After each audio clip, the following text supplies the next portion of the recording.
Comment mourir dignement aujourd'hui en 2013 en France? Et surtout, peut-on décider de mourir dignement? Ce sont des questions de fond, des questions de société très importantes. Chacun d'entre vous un jour pourrait être confronté à cette question. On va en parler avec nos invités. Je vous présente Emmanuel Bernheim. Bonsoir Emmanuel, merci d'avoir accepté notre invitation. Vous avez publié chez Gallimard ce livre « Tout s'est bien passé » et dans ce livre, vous racontez comment vous avez aidé votre père à mourir. On va entendre votre témoignage dans un instant. Je vous présente le professeur Michel Hasselmann. Bonsoir. Bonsoir, monsieur Hasselmann. Vous êtes le chef de service de réanimation médicale au CHU de Strasbourg et vous vous intéressez notamment à toutes ces questions d'éthique et d'accompagnement autour de la fin de vie. Ce qui va être passionnant, ce sera de confronter les points de vue, une expérience personnelle face à un avis médical. Alors, Emmanuel, je vais commencer avec vous et je vais commencer par lire le dernier paragraphe du bouquin qui s'appelle « Tout s'est bien passé ». On va bien expliquer votre parcours pour aider votre père à mourir dignement. Mon portable sonne, un numéro interminable s'affiche. C'est la fameuse dame suisse. On vous dira dans un instant qui est cette dame suisse. Madame Bernheim, vous répondez oui. Vous lui demandez est-ce que tout s'est bien passé? Comment ça s'est passé? Alors votre père était de bonne humeur. Il a bu la première potion, la deuxième, et il l'a trouvée amère. Il a dit qu'il aimait mieux le champagne. Nous avions mis de la musique, un quatuor de Beethoven, et il s'est endormi. Tout s'est bien passé. La police est venue, les pompes funèbres aussi, les formalités sont faites. Est-ce que vous étiez près de lui quand il est mort? Oui, je lui ai tenu la main gauche. Et c'est la fin de ce livre. Et votre père est mort en buvant une potion, c'est ça? Oui, c'est ça. En Suisse? En Suisse, à Berne, dans un petit appartement, auprès de cette dame suisse qui était une femme assez formidable, qui était d'abord venue le rencontrer à Paris, au terme déjà de pas mal de péripéties, parce que quand mon père m'a demandé de l'aider à en finir... En gros, il est victime d'un AVC, hein, c'est ça? Il est victime d'un AVC assez important, bon, qui le laisse hémiplégique. Il était totalement paralysé du côté droit. Il avait 88 ans, c'était un homme très très actif, qui sortait énormément, qui voyageait beaucoup, qui aimait énormément la vie. Enfin, c'était vraiment un homme très très très très vivant. Et donc très vite, cette situation, quand il a senti ce corps devenu un autre corps, il disait c'est plus moi, il ne se reconnaissait plus, il m'a demandé de l'aider à en finir et j'ai accepté. Sauf qu'en France, c'est quasiment impossible. C'est pratiquement impossible. En Suisse, c'est l'un des seuls pays d'Europe qui peut accompagner, c'est ça, cette fin de vie. Alors on m'a conseillé de m'adresser à une association suisse, ce que j'ai fait. J'ai contacté ces gens. La dame suisse dont je parle est venue à Paris rencontrer mon père par la suite, expliquer la façon dont les choses se passaient, expliquer les pièces qu'il y avait à fournir pour le dossier. Et dans le cas de mon père, c'était un suicide assisté. Il devait boire, être capable de boire 10 centilitres de liquide. Il devait prendre la force, trouver la force, il devait etc. être capable de prendre le verre. Il n'y a personne qui ne lui a injecté quelque chose? Non. Ça, eux ne le faisaient pas. En tout cas, elle m'a dit qu'eux ne le faisaient pas. Cette association ne le faisait pas. Et il devait être en pleine possession de ses moyens intellectuels, c'est-à-dire qu'avant, il rencontrait, ça je n'étais pas présente, le médecin de l'association qui s'assurait que mon père avait toute sa tête. Michel Hasselmann, vous avez lu le livre d'Emmanuel Bernheim. C'est un peu le parcours du combattant, de quelqu'un qui veut aider son père à mourir dignement. Vous êtes médecin. Comment vous avez déjà pris en tant qu'homme, vous, ce récit, ce témoignage de cette femme ? Je l'ai lu avec beaucoup d'intérêt parce que c'est un témoignage fort, on peut dire que vraiment c'est un témoignage fort. Là où je ne reprendrai pas les termes que vous utilisez, c'est de dire le parcours du combattant. Quand j'ai lu votre livre, je ne sais pas si on peut appeler ça un parcours du combattant. Vous avez finalement réussi en Suisse. Alors il y a cet épisode de la police là, qui est un petit peu étonnant. Le fait que la police se soit mêlée de cette affaire... Parce que vous avez été dénoncé. Hein. Oui, on vous a dénoncé. Ça. Et là où je ne suis pas non plus d'accord avec vous, c'est de dire que... Est-ce qu'il faut un parcours, vous avez dit quelque chose comme ça, je crois, M. Flores, est-ce qu'il faut un parcours du combattant pour mourir dignement ? Est-ce qu'on a le droit, est-ce qu'on peut mourir dignement aujourd'hui? Peut-on décider aujourd'hui de mourir dignement? C'est deux choses différentes. C'est deux choses différentes. Ou plus exactement, il serait bon de préciser ce que vous entendez par mourir dignement. La décision. Qu'est-ce que vous entendez mourir dignement? Mourir dignement, c'est mourir librement. Mourir dignement, c'est quoi? C'est mourir à l'instant que l'on a choisi. D'être avoir victime d'un AVC par d'un homme qui ne reconnaissait plus son corps, etc. Pensez-vous que mourir dignement, c'est de décider du moment de sa mort? C'est l'une des questions qu'on peut se poser. Non. Vous pouvez mourir totalement dignement. D'abord, il faudrait qu'on discute longuement sur la dignité de l'homme. Qu'est-ce que c'est la dignité de l'homme? Ontologique, vécu, etc. On ne va pas rentrer maintenant là-dedans. Mais vous pouvez mourir parfaitement dignement. Et dans mon service, je pense que les gens meurent pour la plupart d'entre eux dignement, c'est-à-dire entourés de la famille, avec des soignants autour, avec du soin palliatif quand il le faut, en évitant la douleur, en évitant la souffrance autant que faire se peut.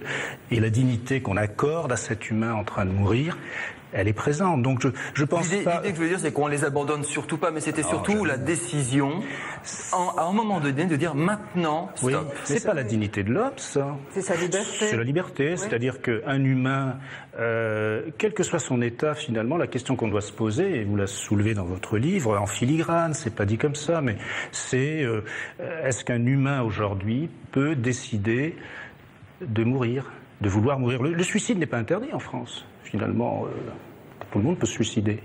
Ça n'est pas interdit. Est-ce qu'un humain peut décider de mourir?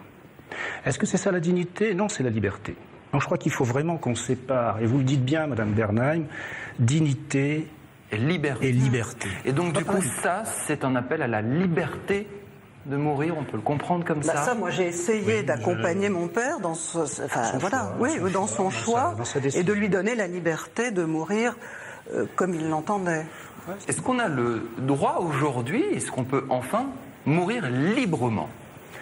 En France, non, pas officiellement. Il y a un rapport qui doit être remis, qui s'appelle le rapport Sicard. Voilà, c'est ça, puisque la loi française reste dans cet interdit total, qui est un interdit puissance morale, je vais dire, supérieure, l'interdit de donner la mort, de tuer. En France, personne ne donne la mort. Alors, est-ce qu'il faut en rester là ou pas? C'est toute la discussion. On est là, surtout, il faut qu'on puisse discuter de cela. Est-ce qu'il faut en rester là ou pas? La société, les gens, je crois que la plupart des gens, il y a un sondage qui est sorti qui dit 58-60% des gens sont d'accord avec ce suicide assisté. Et moi, je vois les réactions à mon livre de lecteurs ou de gens qui me disent « Ah mais oui, mais moi je ferai comme ton père » ou « Moi je me mets à la place de votre père » ou « à votre place, enfin j'aimerais pouvoir faire la même chose, donnez-moi les coordonnées. » Bon, enfin, voilà. C'est vrai que ça suscite...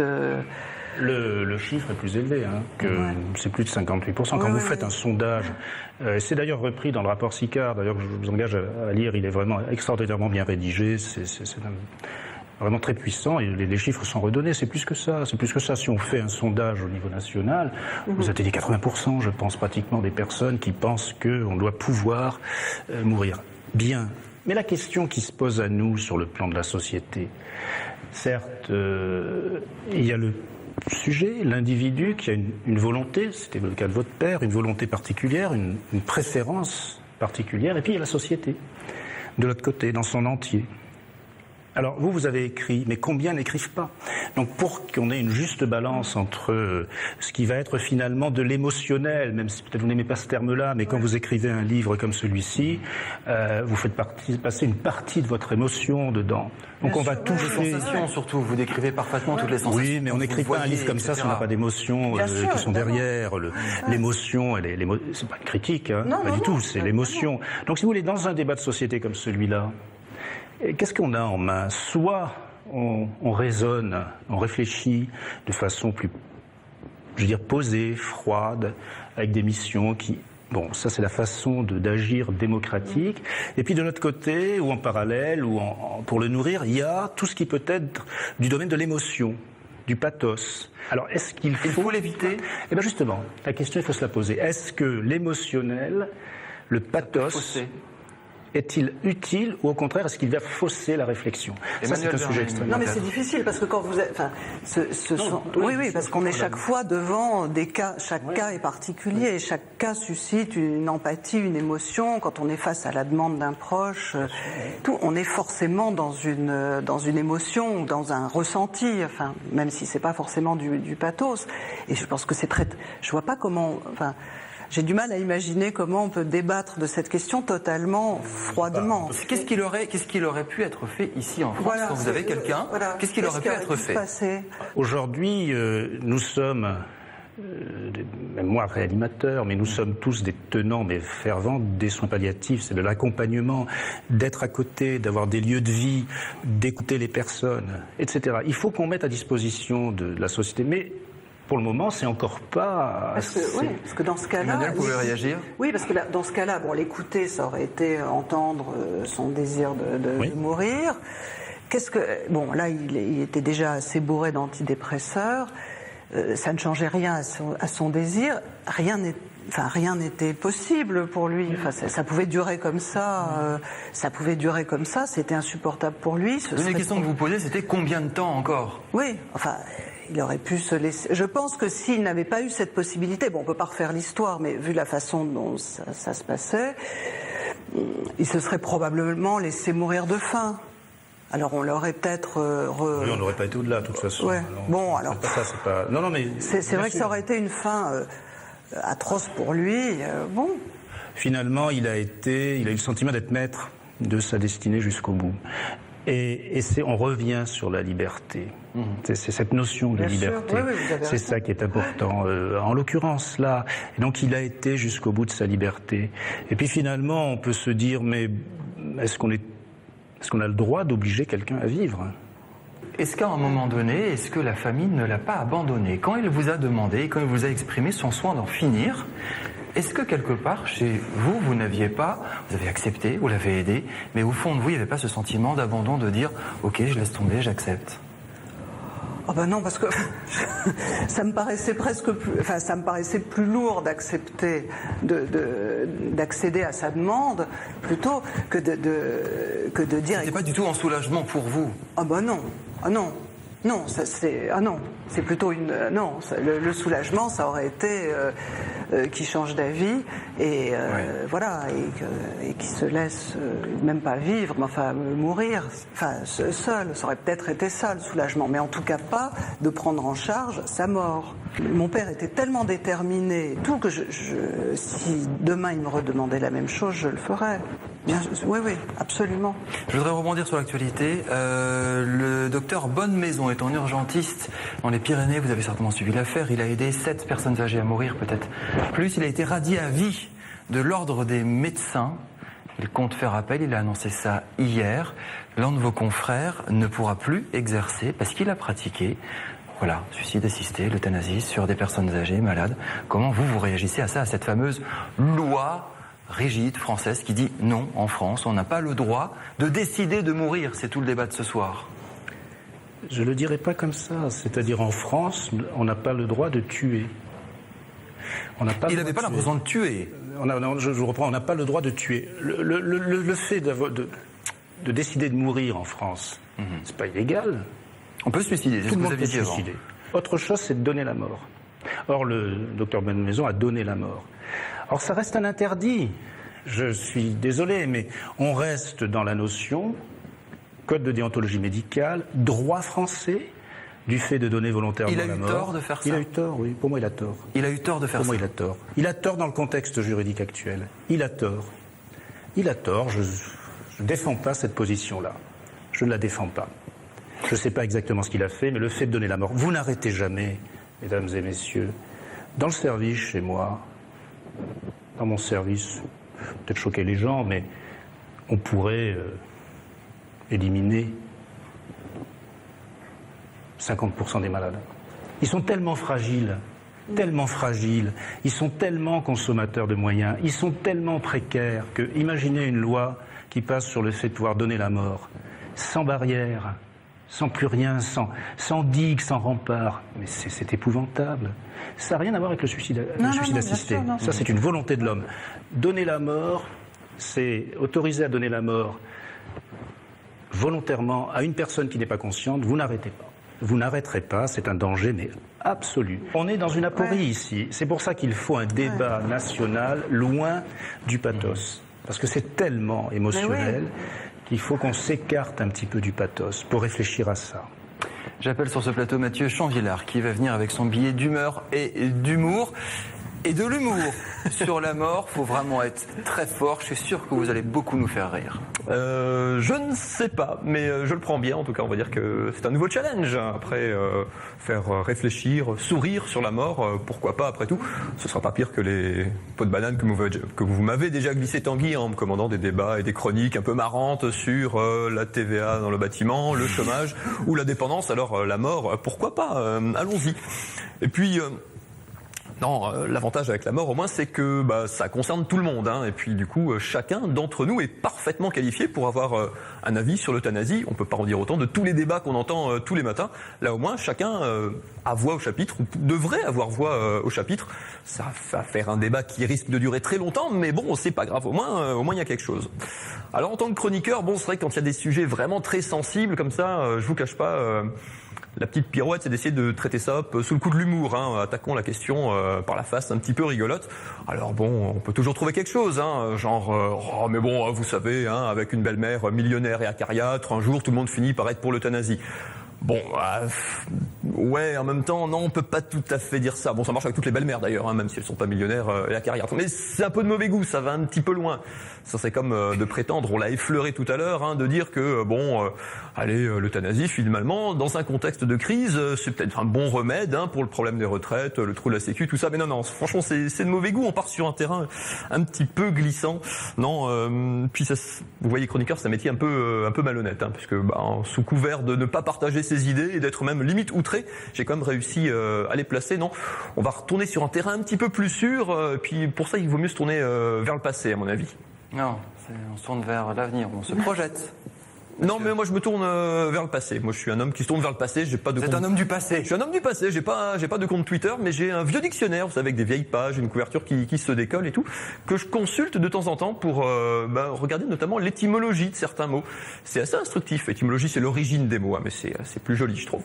Et donc j'ai regardé pour euthanasie, parce qu'évidemment je ne savais pas. Ça vient du grec, alors de je sais pas comment on prononce en grec ancien, qui veut dire bon, bien, et de thanatos, la mort, la bonne mort. C'est étonnant quand même comme notion. Et puis ça m'a renvoyé vers une autre formule du langage courant qui est vraiment rentrée dans le langage quotidien, qui est de dire il a eu une belle mort, ce qui peut paraître étonnant aussi. Alors ce qui s'applique, c'est vrai, plutôt à un vieil oncle de 90 ans qui a fait un bel arrêt cardiaque au milieu de sa sieste. Moins souvent, c'est vrai, un jeune de 25 ans écrasé par un camion poubelle. Mais c'est vrai. Mais comme quoi, bonne mort, belle mort, on peut trouver des notions positives, Tanguy, autour de la fin de vie. Ça nourrira peut-être la suite du débat. En même temps, beau, bon, belle, c'est quand même des notions assez subjectives. Ça dépend peut-être de quel côté de la perfusion on se trouve. Emmanuel Bernheim, une petite réaction? Oui, on peut parler aussi de mort libre, ce serait très... Voilà, moi c'est... On pourrait rajouter belle mort, mort libre. Belle mort, mort libre, Michel Salman. Je ne sais pas si la mort est belle. Hein. Je n'ai pas le sentiment que la mort soit belle. Est-ce qu'elle peut être bonne il ne faut pas qu'elle soit dans la souffrance. Il ne faut pas qu'elle soit dans l'abandon. Il ne faut pas qu'elle soit avec le regret de ne pas avoir fait. Quand on discute et qu'on voit les mourants, au fond, on leur fait retracer leur parcours de vie et d'existence. Tout le monde a des regrets de ne pas avoir fait. Et il faut parler sur ce thème-là. Au fond, une bonne mort, c'est celle, si elle existe, je ne sais pas, c'est celle qui survient quand le sujet a probablement le sentiment d'avoir fait à peu près ce qu'il avait à faire. Et qu'il n'est pas mal. La douleur, il faut la calmer, ça c'est clair. La souffrance, on a du mal à la calmer. La souffrance, c'est beaucoup plus psychologique. Donc, belle mort, je sais pas. Moi, je trouve que la mort, c'est pas beau quand même. Je suis peut-être un peu rabat-joie, mais je trouve que la mort, Ce sera le mot de la fin. Merci beaucoup, Michel Salman, d'être venu sur Plateau Patrick Catholique. Emmanuel Bernheim, tout s'est bien passé chez Gallimard. Merci beaucoup d'avoir partagé votre expérience personnelle.